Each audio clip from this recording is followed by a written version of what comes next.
السلام علیکم ناظرین، اسلامک انفارمیٹیو ویڈیوز کے اندر ہم آپ کو خوش آمدید کہتے ہیں۔ ناظرین، تحریک لبیک کے حوالے سے بڑی خبر سامنے آئی ہے۔ جی ہاں، بالکل صحیح سنا آپ نے، تحریک لبیک کے حوالے سے بہت بڑی خبر سامنے آ چکی ہے۔ اور وہ خبر کیا ہے؟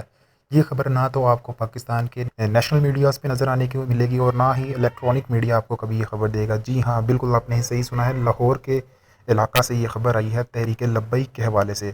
تحریک لبیک اور نون لیگ کے اندر جو پہلے سے ہی کانٹے کا مقابلہ تھا، اب جو ہے یہ خبر سامنے آئی ہے کہ لاہور کنٹونمنٹ الیکشن کے اندر تحریک لبیک نے نون لیگ کی بڑی وکٹ کو گرا دیا ہے۔ جی ہاں، بالکل صحیح سنا آپ نے، لاہور کینٹ سے نون لیگ کی بڑی وکٹ جو ہے وہ اس وقت گر چکی۔ سابقہ کوارڈینیٹر NA 131 چودھری غلام نبی نے تحریک لبیک پاکستان میں شمولیت اختیار کر لی ہے۔ جی ہاں، بالکل صحیح سن رہے ہیں آپ لوگ، سابقہ کوارڈینیٹر NA 131 چودھری غلام نبی نے تحریک لبیک میں شمولیت اختیار کر لی ہے۔ یہی چراغ چلیں گے تو روشنی ہوگی۔ جی ہاں ناظرین، یہ اب تک کی بہت بڑی خوشخبری تھی تحریک لبیک کے لیے۔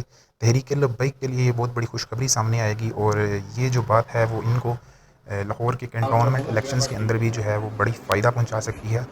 اس کا مطلب یہ ہے کہ تحریک لبیک جو ہے تاجدار وہ ختم لاہور کنٹونمنٹ نبوت الیکشنز کے اندر اپنی ڈھاڑ جما چکی ہے، اور امید یہ کی لبیک جاتی ہے کہ انشاءاللہ لبیک آنے والے لبیک دنوں کے یا اندر رسول کنٹونمنٹ الیکشنز جو اللہ منعقد پذیر ہوں گے تو تحریک لبیک جو ہے وہاں سے لبیک بڑی لیڈ سے جیت سکتی ہے۔ اپنے میزبان کو دیجیے اجازت۔ اللہ حافظ۔ تاجدار ختم نبوت زندہ باد زندہ باد، تاجدار ختم